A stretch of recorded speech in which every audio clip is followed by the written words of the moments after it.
Find America's top theatrical talents on the cross streets of Broadway and Main.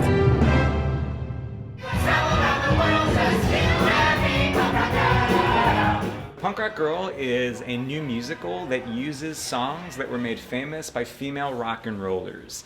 And so it's a show that is the story of a 16-year-old girl who feels like she doesn't quite fit in her community, which is Forest Hills, Queens. And she's sort of turned on to the world of punk rock music and this really kind of insane punk rocker named Proxy. And it's kind of their journey through this story, singing these songs that people hope, some of which people hopefully know, and some of which will be brand new for people. From tonight, we're going to have the world premiere, to when it was just a concept. I mean, how much time has elapsed? So I was approached to write this show in 2016. And so the company who produced it originally, Lively McCabe, they said they wanted to make a musical called Punk Rock Girl.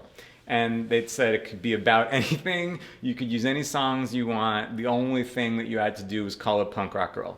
And so they were asking a bunch of writers to come up with different concepts for what this musical might be. I came up with this concept that I truly thought was so sort of outlandish, and I took the story to places that I felt like were so kind of wild that I thought this company's never going to go for this. You know, I was like, this is like a corporate gig. They're never going to be into what I want to do with this show. And shockingly, they were.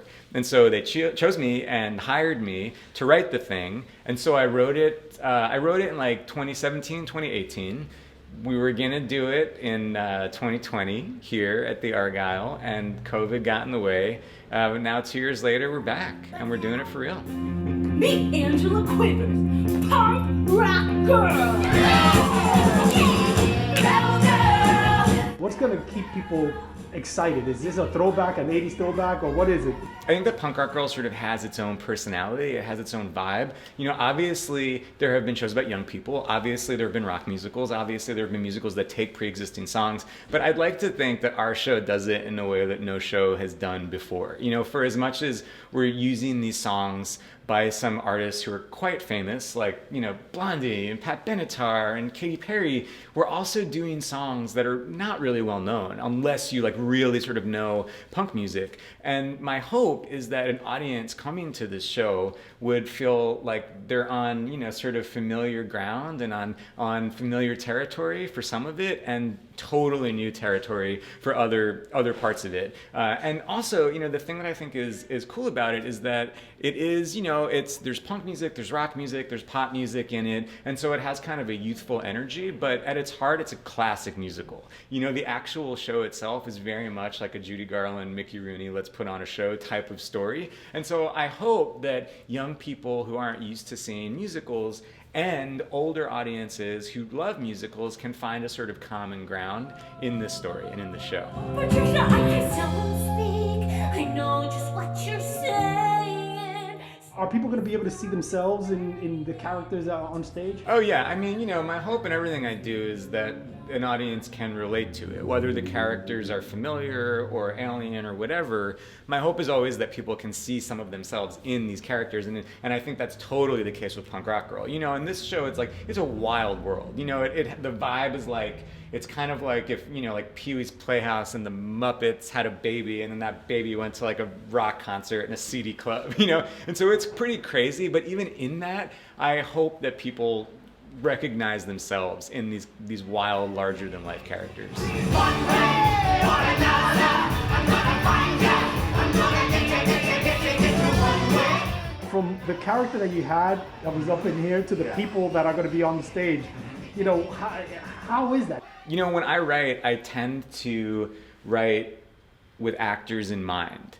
I have a lot of actors who I work with quite often, and so I'm lucky enough that I'm sort of surrounded by a group of really incredible, inspiring, strange character actors. And so some of the roles in Punk Rock Girl I wrote with some of these people in mind, and some of these people are actually playing them on stage. People like Lauren Marcus and Seth Elliser and Brooke Shapiro. I sort of had their voices in my head as I was writing. And then there's other parts that, you know, it's like if I don't have someone in my head, then you know, audition an actor and they say a line in a way that's like, oh my gosh, it's like, it feels like the character just came to life in such a crazy way. And so I can honestly say that every single human being in this show is someone who is kind of electrifying the role that they are playing, you know. And so even if it's someone who I was writing for, they've all surprised me in what they've done with these characters. So it's like more than bringing characters to life. It's like, you know, bringing characters to life and then like levitating them over the whole theater. You know, it's really inspiring to watch, and then just makes me want to write more. You know, it's like a miracle that the show isn't 10 hours long, because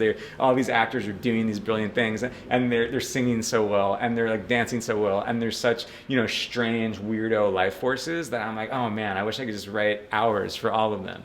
But I didn't, because, you know, no one wants to sit in the theater for 10 hours. You get tired, you have to go to the bathroom. So it's a brisk, you know, hour 45.